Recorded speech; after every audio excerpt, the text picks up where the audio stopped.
नमस्कार।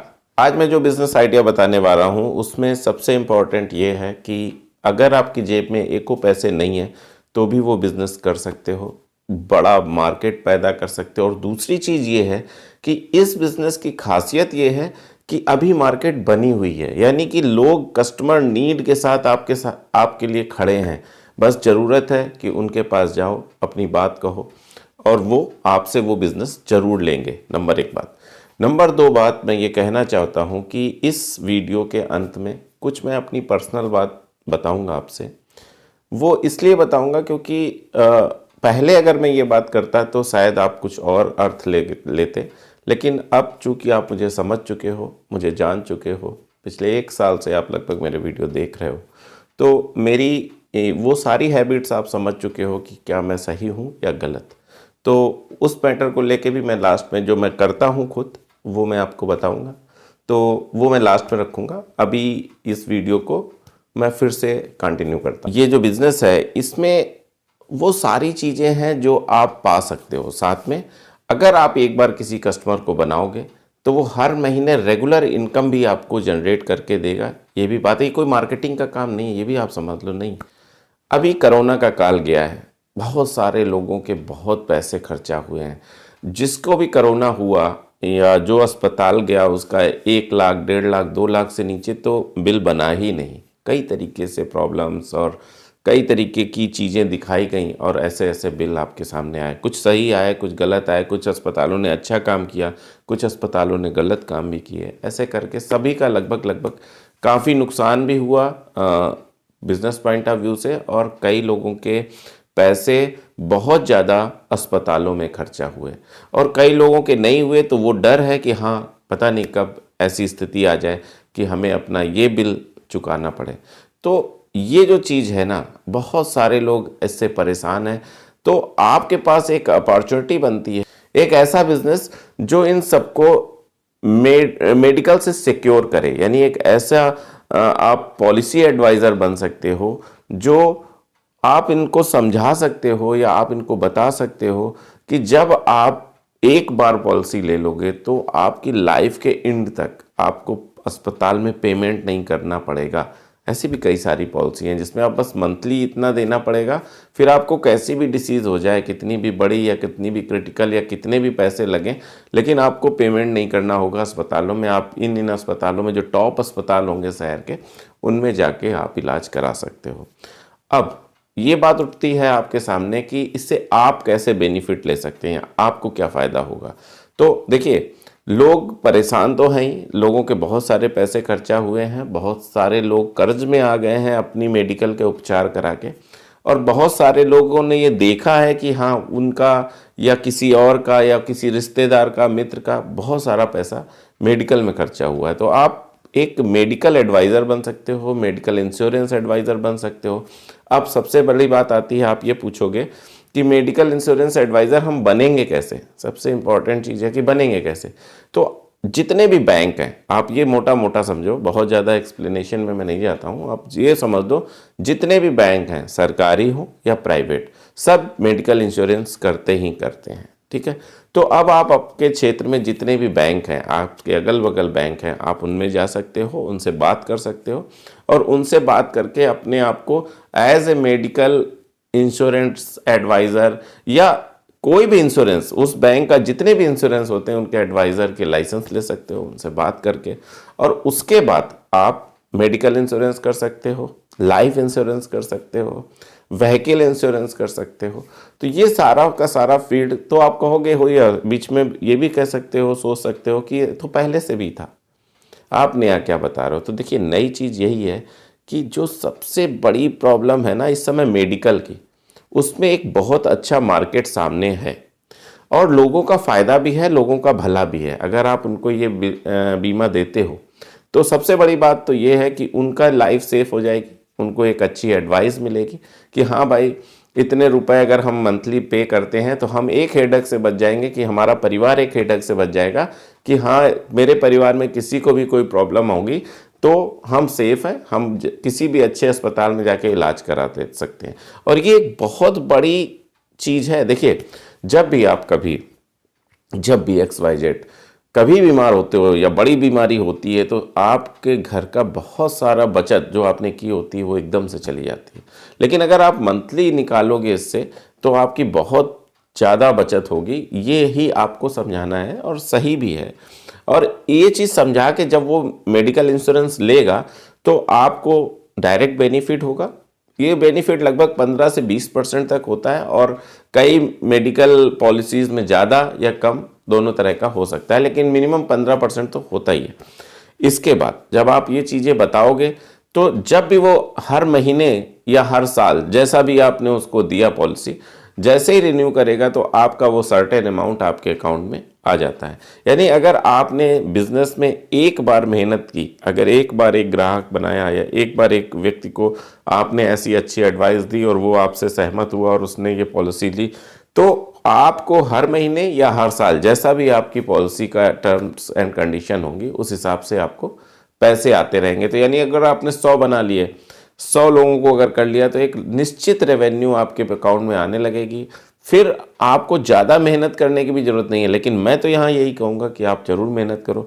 इसके आगे का स्टेप ये है कि फिर धीरे धीरे जब आपके पास अच्छे ग्राहक हो जाएं, जब अच्छे टर्म्स हो जाएं, जब अच्छे लोगों के साथ आपके मुलाकात होने लगे, ज़्यादा ग्राहक होने लगे, तो आप छोटा सा ऑफिस खोल सकते हो, 5-6-7 लड़के रख सकते हो और उनको भी अपने अंडर में ये चीज़ें करा सकते हो और उनका भी जो भी अर्निंग आएगी उसके चैन से भी आपको प्रॉफिट होगा। तो ये एक ऐसा काम है जो एक नेकी का भी काम है और साथ में आपके बिजनेस का भी काम है और इसमें आपके इन्वेस्टमेंट कुछ नहीं है, कोई भी इन्वेस्टमेंट नहीं है। बस आपको बैंक जाना है और जो भी बैंक आपसे सहमत हो जाए, जो भी बैंक आपकी बातें समझ ले, जिसको आप समझा सको, आपके कोई टर्म्स हो, लिंक हो, इस टाइप से करके आप एक बार इंश्योरेंस एडवाइज़र ज़रूर बन जाएं। और उसके बाद अगर आप नौकरी भी कर रहे हैं या आप हाउस वाइफ है तो भी आप इजीली कर सकते हो। अगर आप नौकरी कर रहे हो तो अपने नौकरी करते हुए भी ये कर सकते हो। अगर आप हाउस वाइफ हो तो भी आप कर सकती हो।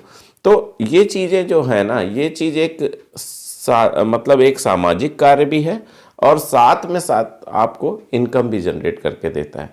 तो आपको ऐसा करना चाहिए। अब मैं जो और इससे आपको न तो जेब में बोझ पड़ रहा है, न तो खर्चा हो रहा है, बस आप एक अच्छी खासी रेवेन्यू, और बहुत सारे लोग कर रहे हैं, बहुत सारे लोग अच्छा पैसा कमा रहे हैं। LIC हो गया, पंजाब नेशनल बैंक के मैक्स करके कई सारी ऐसे पॉलिसीज़ हैं जिनमें लोग पैसे कमा रहे हैं और बहुत सारे ऐसे पॉलिसी एडवाइज़र हैं जो बहुत बहुत अच्छी, आप कल्पना भी नहीं कर सकते हो उस स्टैंडर्ड में पैसे कमा रहे हैं। तो इस तरीके से आप करके पैसे कमा सकते हो। अब मैं जो आपको शुरू में मैंने कहा कि मैं कुछ बात बताना चाहता, उसमें ये था कि मैं और मेरी वाइफ मिलके कुछ सोशल वर्क करते हैं। सोशल वर्क जैसे होता है तो उसमें क्या है, हम लोगों ने एक ट्रस्ट की स्थापना भी की है, आज से 1-1.5 साल पहले की थी और उस ट्रस्ट का नाम है श्री आनंदेश्वर अन्न सेवा। तो हम लोग गरीब बच्चों की अन्न की सेवा करते हैं या कुछ और भी जो मुझे वहाँ उस समय ऐसा लगे कि हाँ यार इनको ये चीज़ की ज़रूरत है, तो वो भी, जैसे कंबल भी हो सकता है या कुछ और, पढ़ाई भी हो सकती है या पढ़ाई से संबंधित सामग्री भी हो सकती है या XYZ, जो भी उस समय जो तत्काल में समझ में आता है कि नहीं इसमें इन बच्चों को ये चीज़ों की ज़रूरत है, तो वो मुहैया कराते हैं। लेकिन बात यह है कि जब हम लोग ये काम करते हैं तो वो, क्योंकि हम अपने तनख्वाह या अपनी जो हमारी अर्निंग है हम उससे काम करते हैं, तो वो इतनी होती है कि हम जाके जब वहाँ काम करते हैं तो हम ये फील करते हैं कि लोग ज़्यादा हैं। मतलब ये चीज़ें को देने के लिए मुझे लगता है कि ज़्यादा लोग हैं जिनको हमें देना चाहिए, लेकिन चूँकि हमारे संसाधन लिमिटेड हैं, क्योंकि हमारी अर्निंग लिमिटेड है, तो हम लोग कुछ ही लोगों को दे पाते हैं।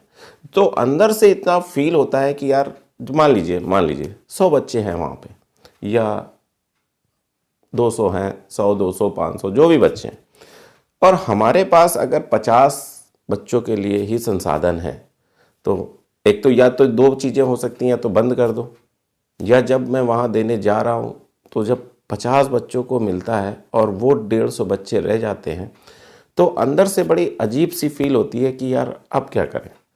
मतलब या तो वहाँ पे ये हो सकता है कि नहीं अब छोड़ दो, लेकिन ये मतलब अंदर से गवारा नहीं होता है कि छोड़ दो, लेकिन वो जो 150 या 100 बच्चों, 50 बच्चे जो बच जाते हैं, उनके अंदर की जो फीलिंग जो सामने दिखती है वो बहुत झंझोड़ती है। तो लगता है कि अपने इस प्रोजेक्ट को कुछ बड़ा करना चाहिए, कुछ ज़्यादा आगे ले जाना चाहिए, लेकिन आगे ले जाने के लिए संसाधन की कमी लगती है कि हाँ, संसाधन नहीं है।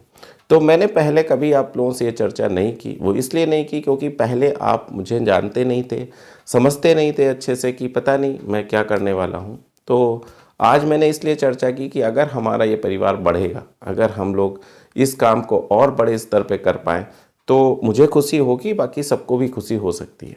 दूसरी चीज़, जो भी हम ये काम करेंगे, जो भी करेंगे, उसकी छोटी सी क्लिप, जो भी आपके सहयोग से या किसी भी तरह से हम ये काम करते हैं, तो उसकी छोटी सी क्लिप हम लगभग सभी वीडियो में डालना स्टार्ट करेंगे आगे से।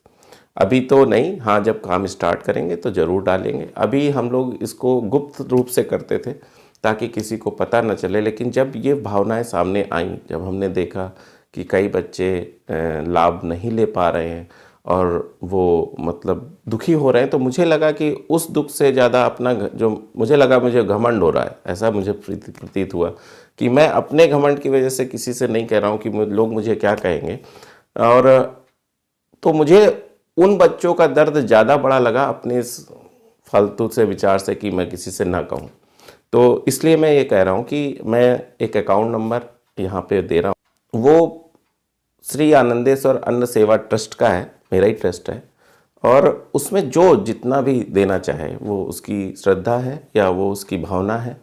और ये मैं आपको ज़रूर विश्वास दिलाता हूँ कि ये पैसे जो भी आएंगे, XYZ कुछ भी, वो सही जगह लगेंगे, ये मेरा दावा है। और साथ में उसकी छोटी छोटी क्लिप वीडियो की कि आपका पैसा कहाँ लग रहा है, वो मैं ज़रूर वीडियो में डालूँगा जब भी उसका खर्चा करूँगा। तो मैंने ये अकाउंट नंबर का डिटेल आपके नीचे डिस्क्रिप्शन में भी दिया हुआ है, और साथ में शायद वीडियो की साथ भी चल रहा होगा, तो आप देख लीजिएगा। अगर आपको लगता है तो आप शामिल हो सकते हैं, नहीं लगता है तो कोई बात नहीं। मेरे लिए सब बराबर हैं, चाहे वो शामिल हैं या शामिल नहीं है। बस इतनी बात कहनी थी, बाकी बिज़नेस आइडिया आपके सामने आते रहेंगे। मुझे लगता है कि मेरा ये बिज़नेस आइडिया आपको अच्छा लगा होगा, जो पॉलिसी के लिए मैंने आपको बताया।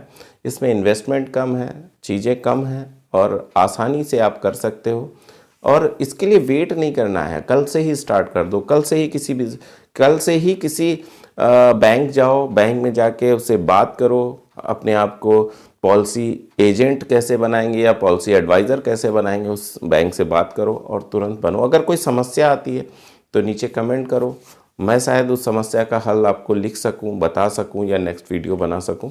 मुझे लगता है कि इसको आपको तुरंत स्टार्ट कर देना चाहिए। अगर आप जॉब कर रहे हैं तो कर सकते हैं, हाउसवाइफ है तो कर सकते हैं, अगर नहीं कुछ कर रहे हैं तो भी कर सकते हैं। बाकी अगले बिजनेस आइडिया तक मैं आपसे विदा चाहता हूँ। नमस्कार।